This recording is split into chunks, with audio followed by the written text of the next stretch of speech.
Hello everyone, good morning. आप सभी का अंकुश एकेडमी में स्वागत है और मैं प्रियंका।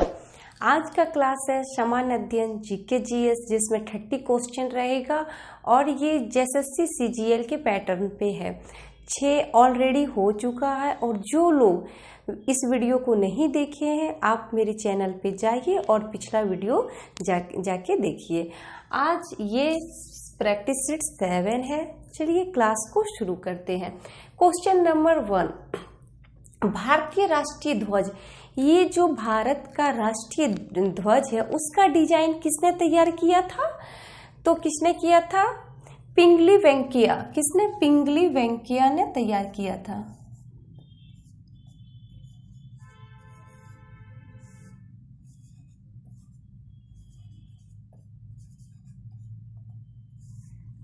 पिंगली वेंकैया ने भारतीय राष्ट्रीय ध्वज का जो डिजाइन है वो तैयार किया था। इसी में हमारा जो राष्ट्रीय ध्वज है वो किस अनुपात में है? लंबाई और चौड़ाई किस अनुपात में है? तो 3:2 में है। अब क्वेश्चन नंबर, अकाल तख्त का निर्माण किसने किया? ये जो अकाल तख्त है उसका निर्माण किसने किया था? तो गुरु हरगोविंद सिंह ने। किसने किए थे? तो गुरु हरगोविंद सिंह ने।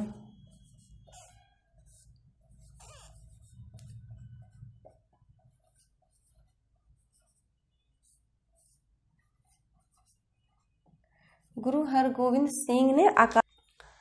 अब क्वेश्चन नंबर 3, राष्ट्रीय पिछड़ा वर्ग आयोग को किस संविधान संशोधन के तहत संवैधानिक दर्जा दिया गया?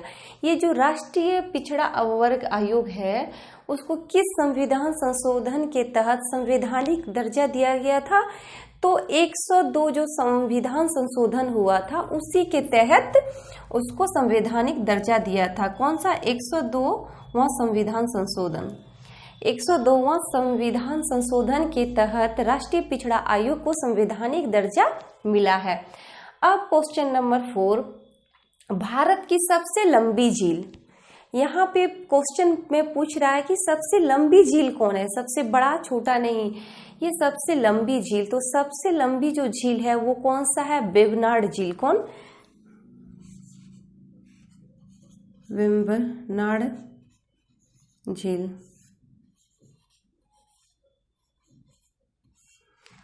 ये भारत की सबसे लंबी झील है। अब क्वेश्चन नंबर 5, भारत का मुक्तिदाता किसको कहा जाता है? भारत का मुक्तिदाता किसको कहा जाता है? तो चंद्रगुप्त मौर्य को भारत का मुक्तिदाता कहा जाता है, जिन्होंने मौर्य वंश की स्थापना की थी। तो किसको कहा जाता है? चंद्रगुप्त मौर्य को।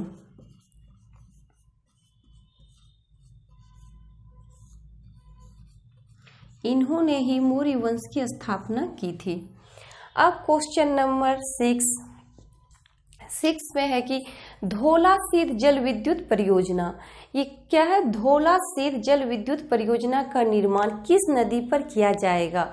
ये जो धौला सीध जल विद्युत परियोजना है वो किस नदी पर किया जाएगा? तो व्यास नदी पर किया जाएगा। किस नदी पर?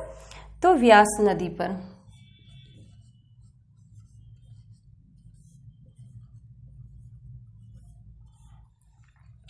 अब क्वेश्चन नंबर 7 में है कि माउंट मेरापी ज्वालामुखी किस देश में स्थित है? ये जो माउंट मेरापी ज्वालामुखी है वो किस देश में स्थित है? तो ये जो ज्वालामुखी है वो इंडोनेशिया में है। कहाँ पे? इंडोनेशिया।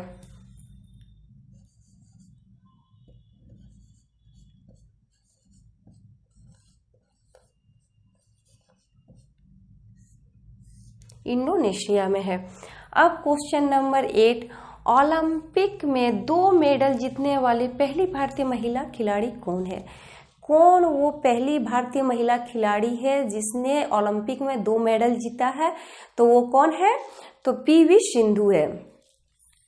पीवी सिंधु है। इन्होंने पिछली बार ओलंपिक में सिल्वर मेडल जीता था और इस बार ब्रॉन्ज। पीवी सिंधु। अब क्वेश्चन नंबर 9, आय और उपभोग में किस प्रकार का संबंध है? जो हम चीज को उपभोग करते हैं तो उसमें किस प्रकार का संबंध है? तो प्रत्यक्ष संबंध है। कैसा संबंध है? तो प्रत्यक्ष संबंध है।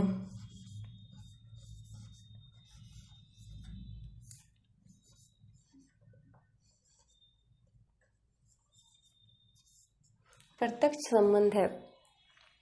अब क्वेश्चन नंबर 10, देश का पहला राष्ट्रीय समुद्री विरासत परिसर कहाँ बनाया जा रहा है? देश का पहला राष्ट्रीय समुद्री विरासत परिसर कहाँ बनाया जा रहा है?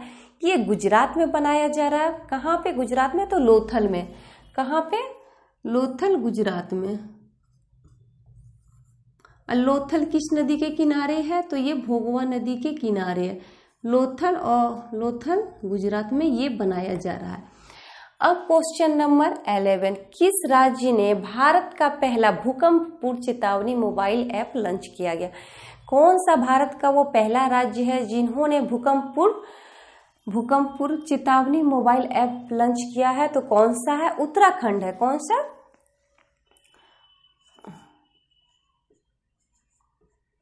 उत्तराखंड। उत्तराखंड। अब क्वेश्चन नंबर 12, राष्ट्रपति की क्षमा दान का उल्लेख। राष्ट्रपति किसी व्यक्ति को फांसी की सजा से क्षमा कर सकता है या फिर क्षमा दान का जो उल्लेख है वो संविधान के किस अनुच्छेद में है? तो अनुच्छेद 72 में। किसमें? तो अनुच्छेद 72 में है। अनुच्छेद 72 में है। अब क्वेश्चन नंबर 13, गुरु नानक का शिष्य लहना आगे चलकर किस नाम से प्रसिद्ध हुए? ये जो लहना थे वो आगे चलकर किस नाम से प्रसिद्ध हुए? तो गुरु अंगद। किस नाम से? गुरु अंगद। और ये दूसरे नंबर के गुरु थे, गुरु अंगद। और ये आगे चलकर गुरु अंगद बने और ये दूसरे नंबर के गुरु थे और इन्होंने ही गुरुमुखी लिपि का निर्माण किया। किसने? गुरु अंगद ने ही।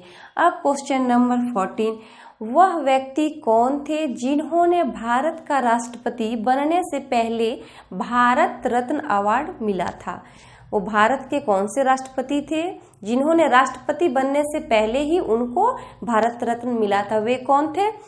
Doctor Sarvepalli Radhakrishnan. Doctor S Radhakrishnan.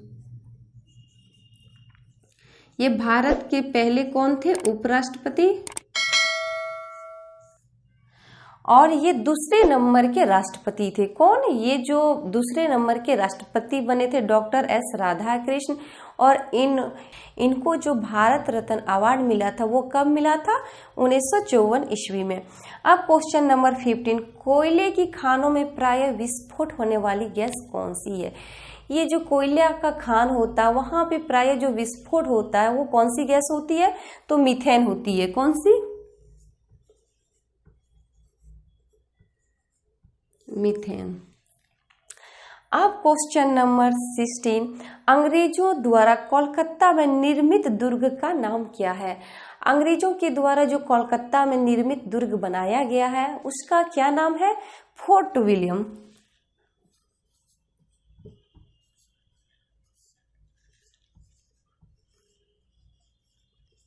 और इसका निर्माण कब किया गया? तो 1781 ईस्वी में। कब? 1781 ईस्वी में इसका निर्माण किया गया है। अब क्वेश्चन नंबर 17, नैरोबी किस देश की राजधानी है? किस देश की राजधानी नैरोबी है? तो केन्या। केन्या की राजधानी नैरोबी है। और ये जो केन्या है वो किस महाद्वीप में आता है? तो अफ्रीका महाद्वीप में आता है। किसमें? अफ्रीका महाद्वीप में आता है। अब क्वेश्चन नंबर 18, विश्व का सबसे बड़ा नदी द्वीप माजुली। विश्व का सबसे बड़ा नदी द्वीप कौन सा है? तो माजुली है। वो किस देश में, किस राज्य में स्थित है? किस राज्य में स्थित है? तो असम में। और ये जो माजुली द्वीप है वो किस नदी पर है? तो ब्रह्मपुत्र नदी पे है। ये जो माजुली द्वीप है वो किस नदी पर है? तो ब्रह्मपुत्र नदी पे है। और कहाँ पे? तो असम राज्य में। अब क्वेश्चन नंबर 19, चैलेंजर गर्त का संबंध किस महासागर से है? ये जो चैलेंजर गर्त है उसका संबंध किस महासागर से है? तो प्रशांत महासागर। किससे? प्रशांत महासागर। प्रशांत महासागर सबसे बड़ा महासागर है और ये सबसे गहरा महासागर भी है। अब क्वेश्चन नंबर 20, जवाहरलाल नेहरू ने किस अधिनियम को गुलामी की दास्ता संज्ञा दी थी? जवाहरलाल नेहरू ने किस अधिनियम को गुलामी की दास्ता संज्ञा दी थी? तो कौन सा था? तो भारत शासन अधिनियम 1935। क्या कौन सा था? तो भारत शासन अधिनियम 1935।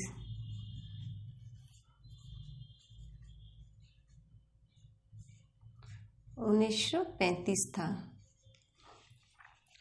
अब क्वेश्चन नंबर 21, संविधान के निर्माण के लिए गठित संविधान सभा का प्रतीक चिन्ह क्या था?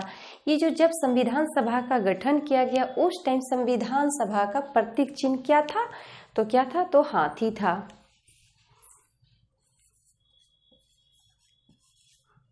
हाथी था।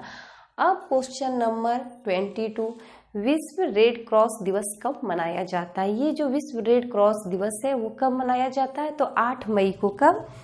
तो 8 मई को। अब क्वेश्चन नंबर 23, किस गवर्नर जनरल के कार्यकाल में नेटिव मैरिज एक्ट को पारित किया गया? किसके कार्यकाल में पारित किया गया था? लॉर्ड नॉर्थब्रुक के कार्यकाल में नेटिव मैरिज एक्ट को पारित किया गया था। तो कब? तो 1872 ईस्वी में। कब? तो 1872 ईस्वी में इसको पारित किया गया। अब question number 24, the third pillar, ये पुस्तक का नाम है। द थर्ड पिलर पुस्तक के लेखक कौन है? ये जो पुस्तक है इसके लेखक कौन है? रघुराम राजन। कौन है?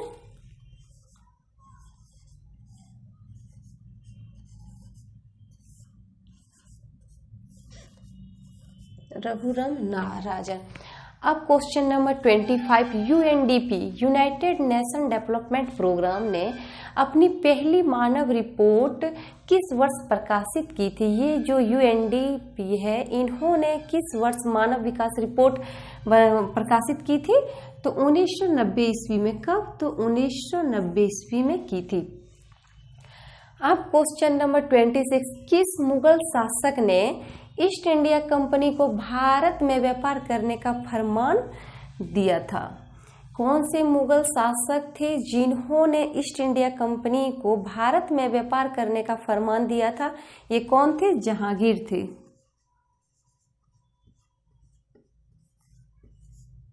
जहांगीर थे। अब क्वेश्चन नंबर 27, किस शहर में भारत का पहला ओपन रॉक म्यूजियम खुला है? भारत के किस शहर में पहला ओपन रॉक म्यूजियम खुला है? तो हैदराबाद में खुला है। कहाँ पे? तो हैदराबाद में।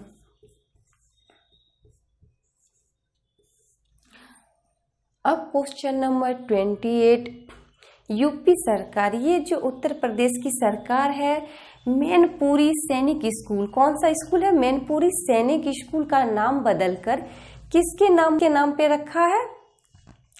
ये जो मैनपुरी सैनिक स्कूल है इसका नाम बदल दिया गया और किसके नाम पे रखा गया? तो जनरल बिपिन रावत।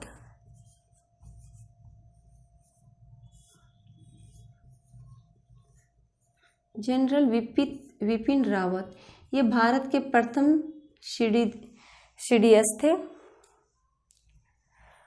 अब क्वेश्चन नंबर 29, यूरोपियन देश पोलैंड की राजधानी कहाँ है? ये जो पोलैंड है ये एक यूरोपियन देश है और इसकी राजधानी कहाँ है? तो वार्सा। कहाँ पे है? वार्सा है। अब क्वेश्चन नंबर 30 और लास्ट, भारत में सामुदायिक विकास कार्यक्रम कब प्रारंभ हुआ? ये जो भारत है उसमें सामुदायिक विकास कार्यक्रम कब लागू हुआ? तो 1952 ईस्वी में। कब? 1952 ईस्वी में। आप इसको 30 क्वेश्चन को अच्छे से देखिए। इसी पैटर्न पे जो झारखंड सीजीएल का एग्जाम होगा उसमें जो जीके जीएस पोर्शन से क्वेश्चन आएगा वो इसी पैटर्न पे क्वेश्चन रहेगा।